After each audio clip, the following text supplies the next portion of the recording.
Bismillahirrahmanirrahim. Assalamualaikum warahmatullahi wabarakatuh. Alhamdulillahi wa kafa wassalatu wassalamu ala rasulihil mustafa wa ala alihi wa ashabil mustakmilina syarafa wa ba'du. Para pemirsa sekalian, disebutkan dalam sebuah kitab fenomenal, kitab Ta'limul Muta'alim karya Imam Az-Zarnuji Al-Hanafi. Beliau salah seorang ulama dari mazhab Hanafi, punya kitab Ta'limul Muta'alim. Disebutkan bahwasanya awal-awal beliau menuliskan kitab, beliau menyebutkan afdolul ilmi ilmul hal wa afdolul amali hifdul hal. Artinya apa? Di dalam kitab Ta'limul Muta'alim itu beliau menyebutkan bahwasanya sebaik-baiknya ilmu adalah ilmul hal. Ilmul hal itu apa? Ilmul hal itu ilmu di mana kita sedang berada. Maka dari itu para pemirsa sekalian, mengetahui ilmu ketika kita sedang berada di sesuatu itu sebaik-baiknya ilmu. Kalau kita perhatikan para pemirsa sekalian, di dalam kehidupan kita ibadah dengan muamalah, hampir-hampir kebanyakan muamalahnya daripada ibadahnya.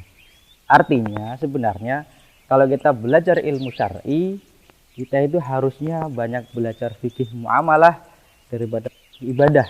Artinya apa? Artinya kalau kita perhatikan kehidupan kita selama 24 jam itu banyak fikih muamalahnya daripada fikih ibadahnya. Hanya saja kalau kita perhatikan, kita belajar fikih ibadah, banyak sekali kita belajar fikih ibadah, hampir-hampir selalu diulangin. Sholat, toharo, zakat. Hanya saja ketika bicara tentang fikih muamalah, kita sudah belajarnya itu sudah tidak tuntas dan sudah pakai muamalah bukan muamalah Islam.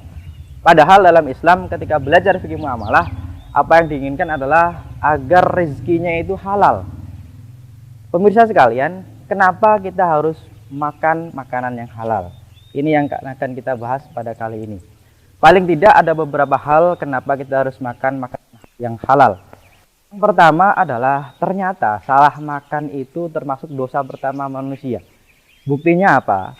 Buktinya dulu Nabi Adam alaihissalam, beliau awalnya itu orang ahli surga. Artinya kalau kita Bani Adam itu harusnya kampung halaman kita itu surga. Dan Adam alaihissalam beserta istrinya itu turun ke bumi gara-gara salah makan. Padahal semua yang ada di surga itu halal kecuali itu. Itu dalam bahasa Al-Qur'annya tidak disebutkan apa namanya, tilkas sajaroh. Hanya saja Iblis mengatakan itu sajaratul khuldi. Khuldi itu artinya kekal. Iblis bilang, kalau kamu nanti makan itu, kamu akan kekal di surga. Hanya saja itu iming-iming iblis. Pemirsa sekalian, kalau kita perhatikan, dari hadis itu, makanan yang halal dan yang haram ternyata banyak yang halalnya. Hanya saja kita sering tergoda dengan makanan yang haram. Artinya yang pertama kenapa kita harus makan makanan yang halal? Ternyata makan makanan yang haram itu dosa pertama manusia. Artinya kita juga jangan sampai mengulangi dosa yang sama. Yang pertama. Kemudian yang kedua lagi, yaitu kenapa kita makan makanan yang haram? Ternyata makan makanan yang haram itu cara setan, iblis untuk menjerumuskan manusia.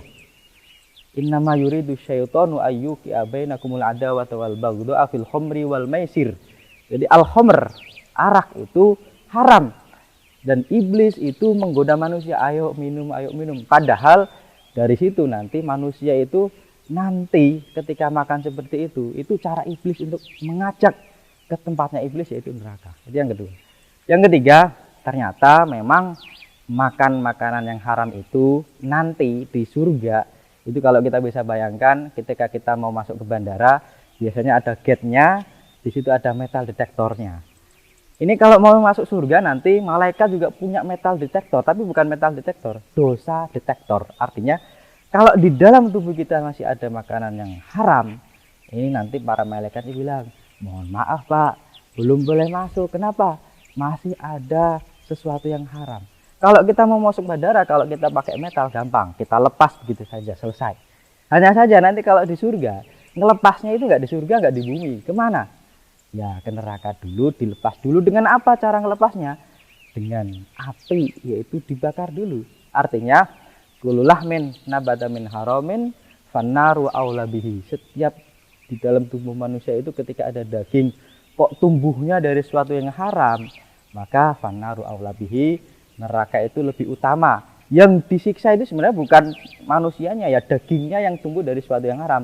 Hanya saja tubuh manusia dari daging, ya itu yang disiksa juga. Nah, ini kenapa kita harus makan makanan yang halal, karena ternyata neraka itu bahan bakarnya waquduhan nas wal hijarah. Bahan bakarnya itu manusia dan hijarah. Hijarah itu batu. Manusia yang jadi jadi api neraka itu ya yang dari haram-haram itu. Makanya itu salah satu kenapa kita harus makan makanan yang halal. Kemudian yang selanjutnya adalah dalam sebuah hadis riwayat Imam Muslim disebutkan bahwasanya Nabi itu pernah suatu ketika ada orang datang. Dia itu berdoa siang malam, ya Rob, ya Allah, saya minta ini, ya Allah, saya minta itu. Tetapi ternyata gara-gara itu dia anna yustajabu lahu, kata Nabi, bagaimana mungkin orang yang seperti itu doanya dikabulkan. Usut punya usut, bisa jadi dia ahli ibadah, bisa jadi dia amal tiap hari. Hanya saja anna yustajabu lahu. Kenapa? Mana mungkin orang yang model seperti itu tuh dikabulkan doanya?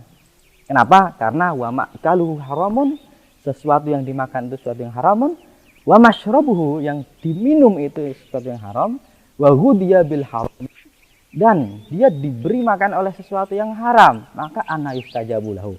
Bisa jadi Bapak Ibu sekalian, para pemirsa sekalian, kita sudah berdoa siang malam tidak dikabulkan gara-gara apa? Bukan karena kita nggak taat, cuma kebetulan di dalam diri kita ada sesuatu yang kita salah makan. Maka dari itu salah satu kenapa kita harus makan makanan yang halal diantaranya adalah kita nanti biar doanya terkabul.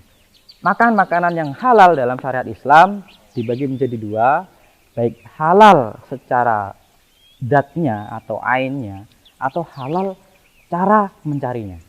Kalau halal secara zatnya nanti kita bahas dalam fikih kuliner, fikih makanan.